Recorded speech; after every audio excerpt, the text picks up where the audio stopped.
All right, guys, we are on 4.2, 4.3 of our Unit 4 Equations and Inequalities. This is going to be a super quick video, so pay attention, and if you have any questions, please feel free to pause it and come ask me. That's fine.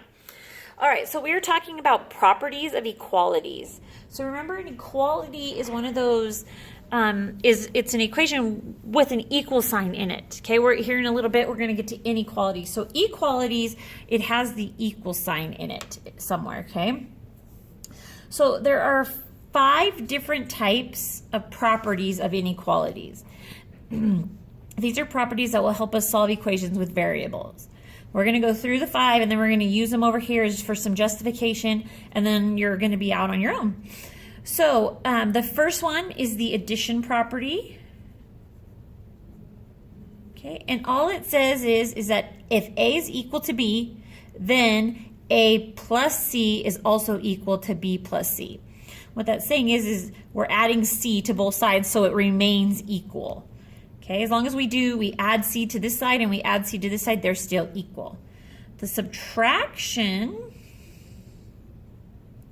property is pretty much the same thing. It's saying that if A is equal to B, then A minus C and B minus C are equal to each other. As long as I subtract, whatever I subtract from A, I subtract from B, my equation stays equal. Okay, then we have the multiplication property. Sorry, I didn't leave a whole lot of room there. If A is equal to B, then A times C is equal to B times C. I would use the multiplication sign, but then you might think it was a variable, so we're just going to use a dot. Okay. Then I have division. The division property states that if A equals B and C does not equal 0, then A divided by C is equal to B divided by C. Now, the reason why we stipulate that it can't equal 0, because anything divided by 0 you're not able to complete that. It's not an equation. So C can't be 0, because then that would be undefined. Sorry, that's the word I was looking for. And the last one is our distribution property. And what it's saying is that if A times B plus C is it's saying that A times B plus C is the same as A times B plus A times C. It's just basically distributing that number throughout. Or A times B minus C is the same as A times B minus A times C. Again, it's just distributing that through. Okay, that's just the distribution model or property. Okay, so we're going to use these properties to prove our solutions to these variables. Okay, over here where it says justification, we're going to tell which one of these we've used. Okay, so this is the same kind of thing that we did the other day with the, we're going to figure out the sequence that happened, what happened to our variable, and then we're going to undo it coming from the bottom up. And as I was just going through this, I realized that I'm missing a line for each one of these, so I'm going to be trying to squeeze them in.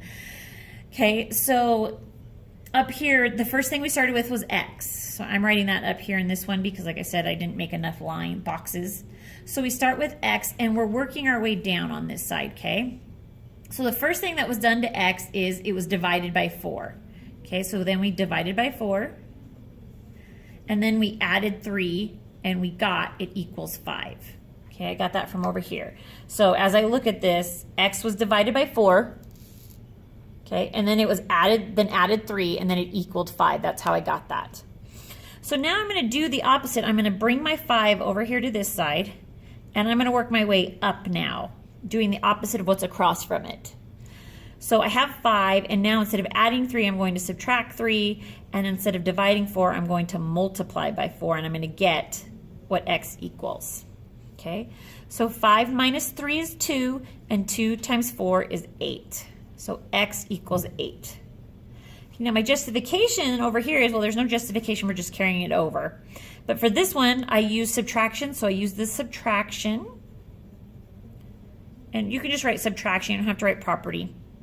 And then I multiplied by 4, so I use the multiplication property. Let me get a new pen. This pen is running out. Okay? All right, so now we're going to do the same thing to this one. Now, there's a couple ways you can do this. You can distribute this 7 through first if you want to, and then solve, but I find it easier just to divide by 7 from the very beginning, but I'll get to that here in a second. So we've got to figure out what's happened to A, okay? So I'm going to start with A, and then what happened was it was subtracted, 2 was subtracted from it, and then it was multiplied by 7, and then it equaled 42. Okay, sorry, that kind of goes into there, but sorry. Then we're going to come over here, and it's going to start with 42. And the opposite of multiplication is division. So we're going to divide by 7, which over here is division. Then we're going to add 2. So we did addition. And then we're going to come to what this equals. Okay, so 42 divided by 7 is 6. 6 plus 2 is 8. Okay, so we don't have to have one there.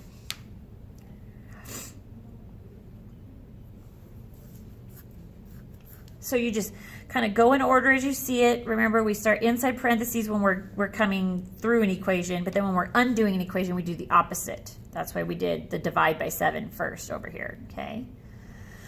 Okay, so we're going to try it with some literal equations. Literal equations are equations where a variable represents known values. Okay, so an example is the distance formula, which is this, or the slope-intercept formula, which we're very familiar with, which is this. These are both what we call literal equations, okay? These variables represent known numbers. Like my distance formula, the R represents rate, and the T represents time. Okay, so these are known variables. That's why we call this a literal equation. So we're going to use these literal equations, and we're going to do kind of the same thing, only we're going to solve for, I'm going to show you that you use these to solve for any kind of variable, even when there's no numbers. Okay, so we've got the distance formula right here. Distance equals rate times time, and we want to solve for R. So we need to figure out what happened to R. So again, I didn't do enough boxes. Don't worry, your assignment that you're going to do will have enough boxes. So we started with R, and then it was multiplied by T, and then we got D. Okay, it equaled D. So now I'm going to carry this over here. So I start with D, which I don't need a justification for. And now instead of multiplying by T, I'm going to divide by T, and that's going to give me what R equals. So this is division, because my justification is I'm doing division. I'm using the division property. Okay, so D divided by T is D divided by T. Okay, there's no numbers, so I'm sorry, that's really tiny. Sorry, it's just, it looks like this. It's D divided by T. So that looks like a little bit bigger for you to see. Okay. All right, so now we've got the slope-intercept form, and we're going to solve for x. So we start with x. The first thing that was done to it is that it's multiplied by m, and then we added b, and then that equals y. So I'm going to bring my y over. And I don't need justification for that. Now, instead of adding b, I'm going to subtract b, so subtraction. Then instead of multiplying by m, I'm going to divide by m, so division. And then I'm going to get what this represents. So what I have is x equals y minus b divided by m. I should have made those boxes bigger. Sorry, you guys. Squeeze that in there. Okay?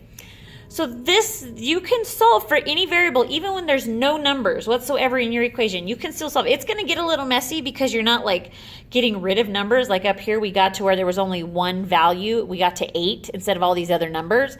But it's still possible, okay? I can still solve for any variable I want.